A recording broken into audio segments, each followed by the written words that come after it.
பேனில் தேவையான அளவு எண்ணெய் ஊற்றிக்கலாம்.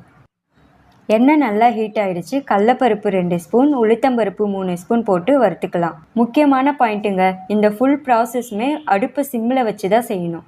ஒரு முழு பூண்டு உரித்து வச்சது, அது கூட ஒரு துண்டு இஞ்சி கட் பண்ணி வச்சது இப்போ இது கூட சேர்த்து நல்லா வதக்கிக்கலாம். 2 பச்சை மிளகாய், 8 வரமிளகாய் சேர்த்து நல்லா வதக்கிக்கலாம். அடுத்து ஒரு கொத்து கருவேப்பிலை சேர்த்துக்கலாம். இப்போ 100 கிராம் சின்ன வெங்காயம் சேர்த்து நல்லா வதக்கிக்கலாம். அடுத்து சின்ன நெல்லிக்காய் சைஸ் அளவுக்கு புளி சேர்த்துக்கலாம். ஒரு பெரிய சைஸ் பீட்ரூட் கட் பண்ணி வச்சுருக்கேன். இப்போ இது கூட சேர்த்து வதக்கிக்கலாம். இப்போ சட்னிக்கு தேவையான சால்ட் ஆட் பண்ணிக்கலாம். பீட்ரூட் நல்லா குக் ஆகிடுச்சு. ஆற வச்சு அரைச்சி எடுத்து வச்சுக்கலாம்.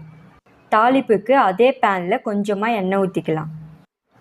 எண்ணெய் நல்லா ஹீட் ஆகிடுச்சு. கடுகு உளுத்தம்பருப்பு 1 ஸ்பூன், ஒரு கொத்து கருவேப்பிலை, 3 காஞ்ச மிளகாய் போட்டு அரைச்சி வச்சுருக்க பீட்ரூட்டை சேர்த்து நல்லா மிக்ஸ் பண்ணிக்கலாம்.